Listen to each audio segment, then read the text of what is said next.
వైసీపీకి Vijayasai Reddy good bye చెప్పారు. రాజ్యసభ పదవి కూడా వదులుకున్నారు. ఎక్కడో వ్యవసాయం చేసుకుంటున్న ఫోటోలు సోషల్ మీడియాలో పెడుతున్నారు. దాదాపు ఆయన శకం వైసీపీలో ముగిసినట్టే. తర్వాత ఎప్పుడో ఏదో కారణాలు చూపుతూ ఎంట్రీ ఇవ్వొచ్చు కానీ ప్రస్తుతానికైతే విజయసాయిరెడ్డి వైసీపీలో లేనట్టే. ఒక విధంగా చెప్పాలంటే జగన్మోహన్ రెడ్డికి ఇది పెద్ద లోటు. ఎందుకంటే జాతీయ స్థాయిలో ఏ చిన్న అవసరం పడినా ఇట్టే పూర్తి చేసేవారు విజయసాయిరెడ్డి. ఇప్పుడు ఆయన స్థానంలో వైసీపీలో ఆ పాత్ర ఎవరు పోషిస్తారు అన్న ప్రశ్న వినిపిస్తోంది. జాతీయ స్థాయిలో వైసీపీకి కేర్ ఆఫ్ అడ్రస్ కూడా విజయసాయిరెడ్డి. పార్టీ తరపున అధికారిక, అనధికారిక సమావేశాల్లో ఆయన పాల్గొనేవారు. ఇప్పుడు ఆయన పక్కకు వెళ్లిపోవటంతో ఢిల్లీలో కనిపించకుండా పోయారు. ఇప్పుడు ఆ బాధ్యతలను పెద్దిరెడ్డి కుమారుడు మిథున్ రెడ్డి తీసుకున్నట్టుగా ఉన్నారు. ఎన్నికల్లో వైసీపీ నుంచి 4 లోక్సభ సభ్యులుగా గెలిచారు. అందులో మిథున్ రెడ్డి ఒకరు. రాజంపేట పార్లమెంటు స్థానం నుంచి వైసీపీ అభ్యర్థిగా పోటీ చేసి మాజీ సీఎం కిరణ్ కుమార్ రెడ్డిపై గెలిచారు. కడప ఎంపీగా అవినాష్ రెడ్డి సైతం గెలిచారు. తిరుపతి నుంచి గురుమూర్తి విజయం సాధించారు. అరకు పార్లమెంటు స్థానాన్ని సైతం వైసీపీ కైవసం చేసుకుంది. 4 లోక్సభ సభ్యులతో పాటు 11 మంది రాజ్యసభ సభ్యులకు కలిపి వైసీపీ పార్లమెంటరీ పార్టీ నేతగా వైవి సుబ్బారెడ్డి పేరును ప్రకటించారు. లోక్సభలో వైసీపీ పక్షనేతగా మిథున్ రెడ్డి, రాజ్యసభలో విజయసాయిరెడ్డిని నియమించారు. టోటల్గా పార్లమెంటరీ పార్టీ నేతగా మాత్రం వైవి సుబ్బారెడ్డి ఉన్నారు. అయితే అప్పటివరకు విజయసాయిరెడ్డి పార్లమెంటరీ పార్టీ నేతగా ఉండగా ఆయనను మార్చటంతోనే అసంతృప్తి ప్రారంభమైనట్టు తెలుస్తోంది. అయితే ఇప్పుడు జాతీయ స్థాయిలో విజయసాయిరెడ్డి లేని లోటు స్పష్టంగా కనిపిస్తోంది. సాధారణంగా పార్లమెంటు సమావేశాలకు ముందు కేంద్రం ఆల్ పార్టీ మీటింగును నిర్వహించటం ఆనవాయితీగా వస్తోంది. ఈ మీటింగుకు వైవి సుబ్బారెడ్డి హాజరు కావాలి. కానీ మిథున్ రెడ్డి హాజరయ్యారు. ఏపీకి రావాల్సిన నిధులు, ప్రాజెక్టుల గురించి ప్రస్తావించినట్టు చెప్పుకొచ్చారు. ఇలా గతంలో విజయసాయిరెడ్డి ప్రకటించుకునేవారు. ఆయన పక్కకు వెళ్లటంతో ఇప్పుడు మిథున్ రెడ్డి వచ్చారు. అచ్చం అవే మాటలు చెబుతున్నారు.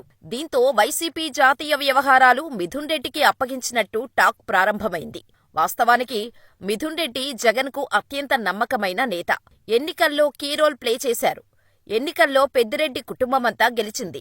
రాష్ట్రవ్యాప్తంగా వైసీపీ దారుణ పరాజయం చవిచూసింది. కానీ పుంగనూరు నుంచి పెద్దిరెడ్డి రామచంద్రారెడ్డి గెలిచారు. తంబళ్లపల్లె నుంచి ఆయన సోదరుడు ద్వారకానాథరెడ్డి విజయం సాధించారు. రాజంపేట పార్లమెంటు స్థానం నుంచి కుమారుడు మిథున్ రెడ్డి గెలిచారు. ఒక విధంగా చెప్పాలంటే పెద్దిరెడ్డి కుటుంబం తన పట్టును నిలుపుకుంది. ఇంతటి ప్రతికూల పరిస్థితుల్లో సైతం పట్టుకుని నిలబడింది అంటే నిజంగా ఆ కుటుంబానికి బలం ఉంది. అందుకే జగన్ సైతం ఆ కుటుంబానికి ఎనలేని ప్రాధాన్యం ఇస్తున్నారు. పైగా వైసీపీ క్లిష్ట పరిస్థితుల్లో ఉంది. ఈ సమయంలో మిథున్ రెడ్డి పార్లమెంటరీ పార్టీ నేతగా మారే అవకాశాలు స్పష్టంగా కనిపిస్తున్నాయి. వైసీపీ జాతీయ అవసరాలు తీర్చడంలో మిథున్ రెడ్డి సక్సెస్ అవుతారో లేదో చూడాలి.